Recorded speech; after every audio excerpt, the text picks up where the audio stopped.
Okay, so to many people following VHS, it's pretty common knowledge that the game has been down since the 17th of February. There were a string of attacks that led to empty lobbies, game loading, and login issues, so the devs took the game down to plug the holes and improve the security of the game. This week, starting Monday, the devs have started testing their new build internally since they said they've made significant progress in the security of the game. But of course, we're not simply going to just look at what they've told us.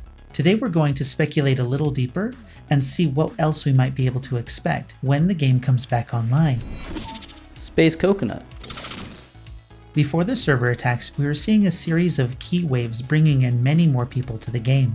Many players, including myself, thought that we were in the server stress test phase of the game, where the devs were seeing how stable their systems would be with a lot of people on them. During that time, Discord was having a lot of discussions about how stressful or unfun Monster was to play compared to Teen. During the waves of keys, the devs even jokingly asked players to play more Monster. In my own experience, I was less excited to play Monster than I was to play Teen. The feeling I had was very similar to what I experienced in Dead by Daylight. The fact that the devs made the joke highlights the fact that there may be an issue with a smaller Monster role-playing group. Group of players playing Monster? You get what I'm saying? When VHS comes back up, I think there might be a small tweak to everyone's favorite monster. The werewolf is the face of VHS and their original monster, so I don't expect it to be changed very much, if at all, but the possibility exists. The next topic on Discord at the time were the loops available in the high school.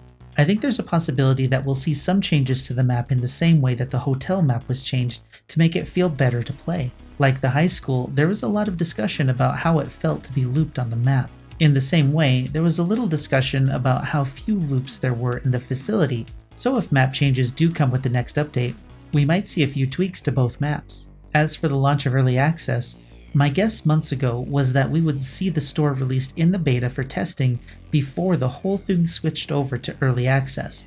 Now that they've had a security attack, they're going to make extra sure that the systems are secure before they test the store in the beta. This will probably push the store launch out by a few weeks as they test the system to make sure that it's functional and secure before they let players put their private information in. They're going to be very cautious with the stage, as they should be. Queue in weeks of testing, maybe a patch or two, and then we'll see the launch of Early Access. There will be a content creator program in the months after Early Access, but we won't hear any details about it until then. I'm looking forward to seeing what they do with that, especially with their emphasis on cosmetics and customization in the game. There is one more thing that I want to talk about.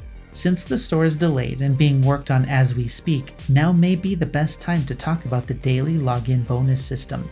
During this outage, Sam G made the announcement that the daily flux would be paused so no one lost their streak. While I understand why this system exists, the fact that it can be paused like this brings up a quality of life concern that I had during the media preview. For cheapskates like myself who are going to be very picky with what they purchase in the store, the Daily Flux offers us a chance to purchase things that we might not be willing to purchase with our own money. Sticker or soccer packs, as an example.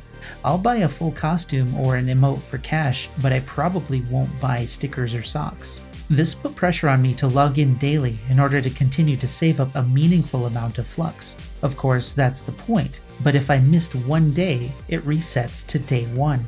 Each time this happened to me, it was due to something out of my control or a responsibility that took precedence, and each time I was upset that the streak would be resetting to day one.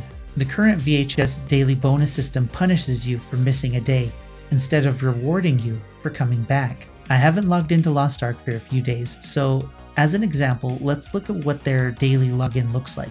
They have a calendar of items available that we can claim over time.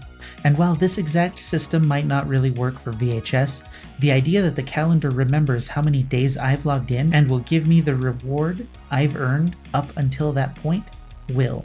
If the VHS daily login system remembers how many days in a row we've claimed the bonus, we can be free to play something else without worrying about having to log into VHS just to click a button on a daily basis. I can leave town for Magic the Gathering pre-release or visit family without losing any progress I've built up until then. Sure, many of us are going to log in and play every day once Early Access hits, and if we have to, we'll deal with the system that's in place by logging in before the timer resets to click the button. However, I hope the devs explore other options for their daily login system that feel rewarding rather than punishing. I have been holding on to that talking point for several months, and it feels really good to finally get it out. When the VHS beta opens up again, I think we're going to see a few changes on top of the security stuff they've implemented during this time. What it is, I have no idea, but considering their track record, the changes are only going to make the game better.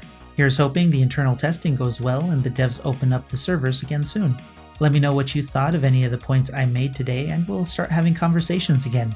I'm going to be exploring other topics in games like this, so if there's something else you want me to talk about, let me know in the comments below, and I'll take a peek.